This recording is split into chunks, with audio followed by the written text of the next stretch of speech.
On today's story session, a tale about how if you give up, sometimes things just work out anyway. This is Jorinda and Joringel. My name is Zach Stewart, and these are the ShadowBear Story Sessions.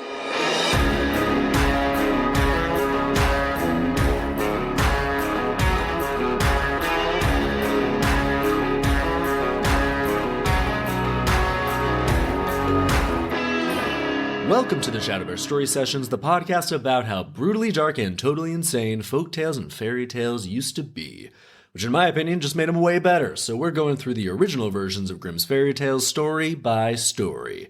We'll figure out the intended lessons and the actual lessons of each story, and afterward I'll adapt the tale into a movie or TV show. So let's get right to it with today's tale titled Jorinda and Joringel. We begin. Once upon a time there was an old castle in the middle of a great dense forest.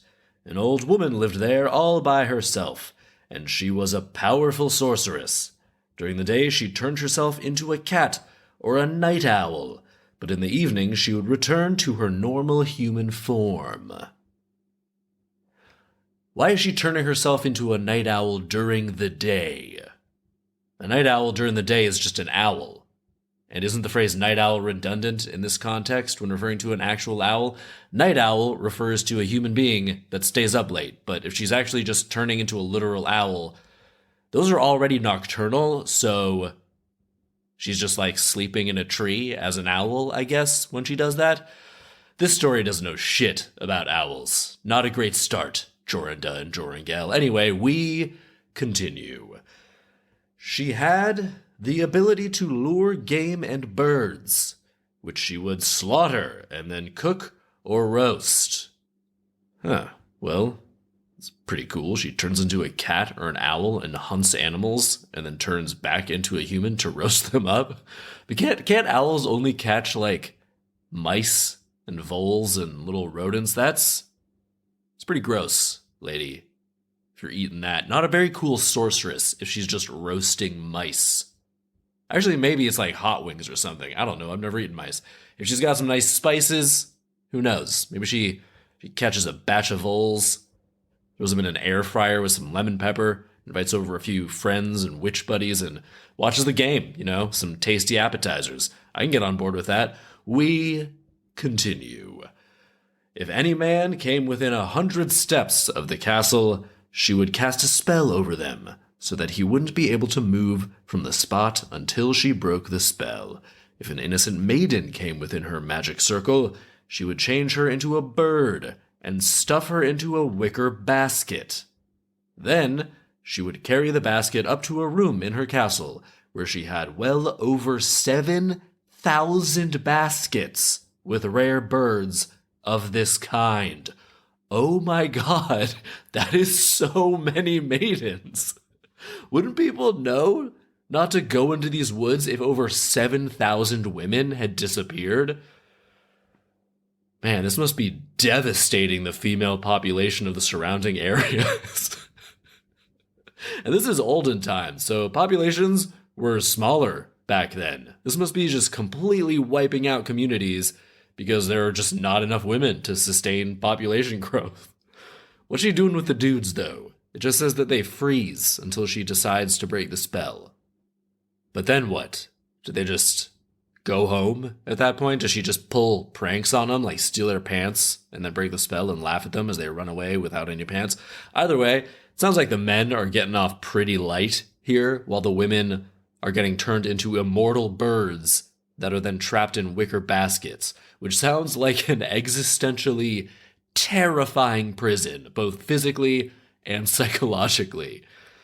Jeez, shouldn't the men who get freed go back and rally some people to go do something about this witch? Because they know something's going on there. If they froze in place until some lady showed up and broke the spell and sent them on their way, it's still totally unclear what she does with them, though, which is very worrying. But maybe she just wipes their minds clean or something before they leave so they don't know what happened or how to get back and find her. Either way, the men probably outnumber the women by like 4-1 at this point in the surrounding areas. Anyway, we continue. Now, once there was a maiden named Jorinda, who was more beautiful than any other maiden in the kingdom. Why are these stories always about the one girl who is the most beautiful girl in the world? Cool stuff also happens to people who aren't super hot, okay? In fact, hot people can oftentimes be the boring ones. Let's have some stories about some uggos, folk tales. People always talk about how modern beauty standards make it so people who aren't perfect get left behind. But this shit was happening even back in centuries-old folk tales. These aren't movies or TV shows, so we can't even see the characters. These are written folk tales. We're just reading about the characters, and still, these old writers are like, nobody's gonna care about the story if the girl isn't super hot. So I guess these folktale writers are just as bad as modern-day big studio movie executives. We continue. She was betrothed to a handsome youth named Joringel. I think they fell in love because of how insanely similar their stupid names sounded. During the time before their marriage, they took great pleasure in each other's company. One day, they went for a walk in the forest so they could be alone and talk intimately with one another. Be careful, Joringel said, that you don't go too close to the castle. Wait, so everyone knows about this? Wow, so this sorceress is just terrorizing this community. I guess what can you do about it when anyone who gets close is frozen in place? Also, I have to address the name Joringel. Is this a name that actually exists in the world? Are there a bunch of Joringels out there in Central Europe or something? Because when I saw that in the title, I kind of expected it to be the name of like some mythical creature or animal or something, or a nonsense word like hurly-burly butts. But no, it's the name of one of the romantic leads of this story. I guess Joringel was a super dreamy name back in olden times. Bold choice by whoever wrote this. We continue. At dusk, the sun shone brightly through the tree trunks and cast its light on the dark green of the forest. Oh, that is just a terrible sentence. The turtle doves were singing mournfully in the old beech trees, and at times Jorinda wept. What? Why? Why is she crying? I thought they were going there to talk intimately and they loved spending time with each other. Then she sat down in the sunshine and sighed, and Joringel sighed too. They became very sad, as if they were doomed to die, and when they looked around them, they became confused and didn't know how to get home. Uh-oh. The sun was still shining half above and half behind the mountains. I thought this was in a dense forest. How are they seeing mountains? The story is all over the place and super shoddy and confusing with regards to setting. Get it together, guys. When Joringel looked through the bushes and saw the wall of an old castle not very far away, he became so alarmed that he was nearly frightened to death, while Jorinda sang. And this is what she sung. "Oh, my bird, with your ring of red, sitting and singing your tale of woe. You tell us now that the poor dove is dead. You sing your tale of woe. Oh, oh, oh, oh." Not a very catchy song and pretty depressing. Just then, as Joringel looked at Jorinda, she was turned into a nightingale, singing oh, oh, oh, oh, singing the end part. A night owl with glowing eyes flew around her 3 times, and each time it cried, "To-hoo, to-hoo, to-hoo." Joringel couldn't budge. He stood there like a stone, unable to weep, to talk, or to move hand or foot. When the sun was about to set, the owl flew into a bush, and then immediately returned as a haggard old woman, yellow and scrawny with large red eyes and a crooked nose that almost touched her chin with its tip. It's a pretty epic entrance by this sorceress. Credit where credit's due. Well done on that count. I'm curious about this nose, though. It's crooked and almost touching her chin, so it's like curling down over her mouth. It would make eating and drinking very difficult. In any event, we continue. The haggard old woman muttered something to herself, caught the nightingale, and carried it away in her hand. Joringel was still unable to speak, nor could he move from the spot. The nightingale was gone. Soon the woman came back, and said with a muffled voice, "Greetings, Zakiel. When the moon shines into the basket, let him loose, Zakiel, just at the right moment." Then Joringel was set free, and he fell on his knees before the woman and begged her to give Jorinda back to him, but she said he would never get her back again, and went away. Joringel shouted, he wept, he moaned, but it was all in vain. "Oh, now what's to become of me?" Well, couldn't he have just attacked her? Like, just physically, you know? She didn't do shit to him. She freed him almost immediately. He's fine. Apparently all she wanted was another bird. Joringel, just lunge at her the second you're unfrozen. He is not helpless anymore. He's not helpless here. Don't just shout, weep, and moan. What are you, a toddler? Do something, you idiot. Also, who the fuck is Zakiel? She just said that shit about Zakiel letting him loose when the moon shines into the basket at, quote, just the right moment. But then Joringel is immediately unfrozen, so I guess the right moment was now? And the moon was already shining into that basket? Let's get some backstory on this weird moon deity named Zakiel. Super into that. Similar to my name as well. Maybe this is the origin of my name, Zach. A weird moon god who unfreezes the victims of witches and wizards. Sounds cool as hell. Anyway, now Joringel is pitying himself and asking what's to become of him, even though I feel like he should be more concerned with what's to become of his fiancée, Jorinda, and being more proactive on what to do about that, because, as we established, he is fine. She's the one who's a fucking bird now. We continue. Joringel went off and eventually came to a strange village, where he tended sheep for a long time. He often went around and around the castle and always kept his distance.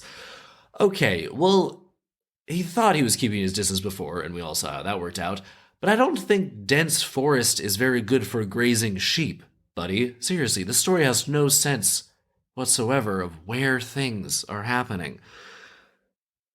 Finally, he dreamed one night that he had found a flower as red as blood, and in the middle of it was a pearl.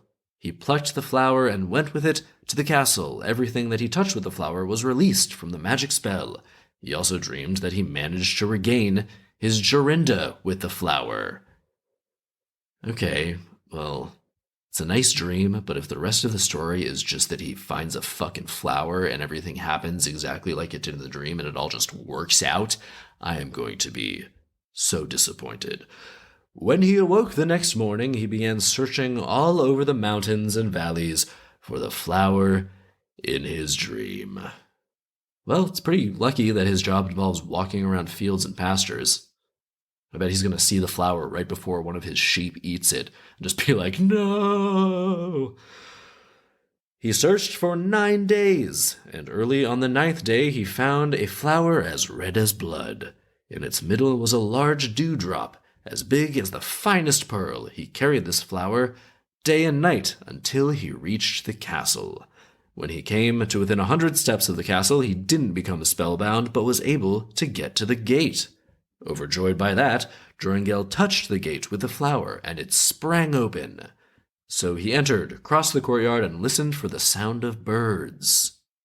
How did he know to do that? I mean, sure, he saw that Jorinda turned into a nightingale, but he surely doesn't know that, like, there's a whole, I don't know, stadium? I don't know where she's keeping these, full of birds. But in any event, he's listening for birds. Finally, he heard them and went toward the room where the sorceress was feeding the birds in their 7,000 baskets. It would take so long to feed 7,000 birds, especially when you've got them each in their own individual wicker basket. This has to be like a stadium full of baskets, and it would take all day just for her to walk around and get to every bird. It really seems like having just one big cage would be far more economical here. Make the big cage in the shape of a wicker basket if you need to maintain that theme. Which, but this current setup, just totally impractical. When she saw Joringel, she became angry. Very angry. She began berating him and spitting poison and gall at him, but she could only come within 2 feet of him, and he paid no attention to her. Okay, alright, they better explain at some point why this flower armor thing is working. Instead, he went and examined the baskets with the birds. Since there were hundreds of nightingales, he didn't know how he'd be able to find his Jorinda again. While he was examining the baskets, he noticed that the old woman had stealthily picked up one of them and was heading toward the door. Fucking hell. So the witch is just dumb, too. So the witch is stupid. Obviously, that's Jorinda then. Well, that's actually not surprising that she's stupid, considering the fact that she's a literal sorceress, and it appears that all she's done with her magic is build an absolutely fucking insane bird collection, which she keeps in individual baskets. You can't even see them if they're in wicker baskets. So you couldn't even, stand in the middle and look and gaze around at all of your beautiful birds in your bird collection. You'd have to open each basket just to look at one at a time. This is just so impractical on so many levels. Man, yeah, this is all she's done with her magic. So that doesn't sound like a particularly smart or capable or ambitious person. She's really not thinking big here at all, is she, as far as witches go? Really just coasting off that one spell that freezes people who get too close, and then just uses that power solely to accumulate birds. Who knows? Maybe she had some big plan for all those birds once she finally got enough, but 7,000 already seems like a ton of birds, so I don't know what phase 2 of this plan was going to be, but maybe that would have started when she got 8,000 birds, and now she's like, so close. All right, so she's got this one bird and trying to, nonchalantly make it to the door. Quick as a flash, he ran over and touched the basket with the flower, and immediately thereafter, he touched the old woman as well. Now she could no longer use her magic, and consequently, Jorinda appeared before him. She threw her arms around his neck and was just as beautiful as before. After Joringel had turned all the other birds into young women, he went home with his Jorinda, and they lived together in happiness for a long time. The end. Oh, God. I really like imagining this super long scene of him turning all the birds back into ladies just one by one. That would be so much fun, freeing people like that. I mean, some of them had probably been there for hundreds of years and are being turned back into humans after being a bird for far longer than they were ever human. So some of these ladies are just going to be insane bird ladies now who can no longer speak and have no idea how to live their lives as humans. And on top of that, every person they ever knew is now dead, so who's going to help them? Wow. That is horrifying. So some of these women are still going to have major problems reassimilating into society. Anyway, he freed all the women, some of whom are insane bird ladies, and then him and 7,000 women all walked back to town in a giant horde. That would have looked amazing. Should have spent some more time on that scene specifically. Also, what are they going to do with the witch? They just leave her? It says she can't do magic now, so that's good. But I feel like she should get some sort of comeuppance for 7,000 kidnapping counts, right? It's a lot of crimes. Who knows? But important question here, why did the flower work? And why did he have the dream about the flower? How did that happen? Nothing is explained or even makes any sense. You know what? I'll bet he went insane from grief as a shepherd and just imagined everything working out. Basically, this ending just seems entirely unrealistic. It seems more likely that he was horribly depressed As a shepherd, just grew a crazy long shepherd beard, went totally insane, had a flower dream, found a flower as he grazed with his sheep, and then just hallucinated the entire resolution of the story, possibly as he died in a field somewhere. I'm just picturing this insane shepherd tapping each of his sheep with the flower, imagining each one is a lady that he's freeing, and then just hugging one of the sheep, laying down, and dying. It's not a happy ending. It's not the happy ending we want, but it's a more likely third act than what we got. I just hate when there's zero explanation for why anything works and shit just works out for no reason. Seriously, the resolution to this story is that he found a fucking flower, and that flower solved literally everything. And there's no justification for why it does. The setup is actually kind of cool. I want to see how someone might actually confront and defeat this witch with her insane collection of bird ladies.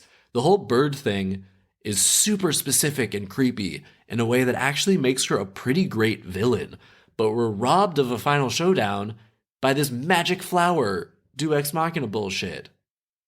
Lazy third act. This feels like someone wrote an actually interesting story with an ending that was more complex or like wasn't clean and happy, and then the old-timey folktales studio executive was like, you gotta make a happy ending. Nobody will like it if there's no happy ending. Also, make sure the girl is super hot. And so the writer was like, oh, okay, what should I do then? I like the ending the way it is now, but what do you think I should do? And the folktale executive says, I don't know, maybe a magic flower fixes everything. And the writer says, well, that's stupid and boring. And the writer's like, you're stupid and boring if you think anyone's going to read a story that doesn't have a happy ending. And what the fuck kind of a name is Joringel anyway? And then the writer got self-conscious and just kind of caved and did the magic flower ending. All right, for an actual lesson to take from this, be proactive in the face of discouragement or obstacles or unexpected hurdles. Jorinda gets turned into a bird, and Joringel doesn't even try to save her. He just shouts and wails and cries. Do something, buddy, when you get unfrozen. And then, when crying doesn't solve the problem, he immediately becomes depressed and abandons his life to wander the hills as a shepherd. I mean, come on, man. At least try something. He was never going to do anything. It was the dream about the flower that finally jogged him into like, all right, I guess I can look for a flower while I'm already shepherding. Man, I'm not even entertaining the resolution of this story. I refuse to entertain the argument of, oh, well, he had to wander the hills to have the dream and find the flower that would save her. That shit was pure luck. It didn't even make sense. You know what? Here's how they should have done it if they wanted the flower thing to feel earned. Okay? Here's how it would work. He becomes a shepherd specifically to explore the hills and mountains to learn about the plants and animals because he'd heard that there exist rare plants and flowers and animals that have special magical abilities, and he thinks maybe some of these rare plants could protect him from the witch's magic. And so he leaves his life behind to undertake this journey of trying to find and learn about rare magic plants so that he might one day save his beloved. That is how you earn that shit. But no, he just immediately gives up and then randomly has a dream, and then somehow things work out exactly as the dream predicted. That is horseshit. He didn't even struggle or overcome anything. He gives up and is rewarded for giving up. Fuck that shit. Don't give up. It might have worked out for Joringel, but if we all behaved like Joringel, we'd just be sad idiots aimlessly wandering around open fields. There's no magic flower. It's just going to fall in your lap. But if you work hard and keep focused, you can make your own magic flower. How's that for a lesson? All right, let's adapt this thing. So this is going to be a TV show, and it'll star Jacob Anderson, who played Grey Worm on Game of Thrones and is awesome in the new Interview with a Vampire TV show, by the way. And Joringel and, say, Emilia Clarke as Jorinda. We'll get the Game of Thrones gang back together for this one. And the first section of the story is going to be exactly like the original, except they don't know about the witch in the forest. Because if you knew about the witch who makes people disappear from the forest, obviously just don't go in that forest, right? it's kind of unforgivable, right? Like, you're not going to be able to support their decision making and believe that they're good, smart people if they just knowingly wander into the forest where the crazy witch who turns people into birds lives. Okay, so Jacob and Amelia are in love and go for a lovely forest walk, and they suddenly freeze in place, and a sorceress, played by Jennifer Coolidge, appears. And she turns Amelia Clark into a bird, and she tells Jacob, who is still frozen, that if he ever returns, she'll kill him. And then he passes out and wakes up on the edge of the forest. And he returns home and tells his parents and Amelia's parents what happened, and they all despair and lament. And let's say his own father, who will have be played by Richard Ayoade, a comedian who I am a huge fan of. Let's say his father is an alchemist of sorts, and Jacob says that they need to do something, but Richard doesn't know of anything that could counteract a spell like this. But he tells Jacob that he's heard that there are plants and compounds out in the wilds of nature that have magical abilities. And so Jacob Anderson becomes this wandering nomadic scientist or alchemist type figure who has all these adventures exploring the wild mountains and forests and plains, encountering mythical creatures and plants and communities living out in remote regions. And meanwhile, Amelia Clark is the bird prisoner of Jennifer Coolidge. And let's say Jennifer Coolidge has all these bird ladies and she likes to listen to them sing, and each night transforms some of the bird women back into humans and makes them sing for her. And Amelia Clark impresses her so much with her singing, which she says is like the sweetest bird she's ever heard, that she keeps her as a human, like more and more often, because she wants to hear the voice. And Amelia Clark finds out that Jennifer Coolidge is trying to figure out a way to use song to hypnotize and control people and ultimately to take over the world, because she can freeze them, but she can't control them. So that's her ultimate goal. So she runs all these crazy experiments, but it's on these poor bird women, some of whom she ends up killing or dissecting. And Amelia Clark convinces Jennifer Coolidge to allow more of the bird women to remain human for longer so they can help her with experiments and things. But she always turns them back into birds each day when she goes out and becomes an owl or a cat herself, like she likes to do. And this could go on for a while. You could do a lot with that, because the ladies can't try to free the birds, because then those bird ladies won't get turned back into humans. And maybe some of the ladies have been birds for so long that they're going insane or developing Stockholm Syndrome type issues. So I could watch that forever. Jacob Anderson as a magical alchemist roaming the countryside and encountering remote mythical communities, while Amelia Clark is having a battle of wits with sorceress Jennifer Coolidge in a crazy, dangerous bird sanctuary laboratory. I'd watch that shit all day. You could have plot lines back in the home village with Richard Ayoade as well. Maybe there's some pressure building to send people to try to fight the witch, but he knows they'll fail. Maybe some people in the village start to think that Jacob Anderson actually kills Amelia Clark in the forest, and it's all a lie. And there's a whole bunch of plot lines here. And of course, it'll ultimately lead to a face-off between Jacob Anderson and Jennifer Coolidge. And then we'd have a whole bunch of plot lines stemming from having to integrate all of the thousands of bird women back into society. Love that shit.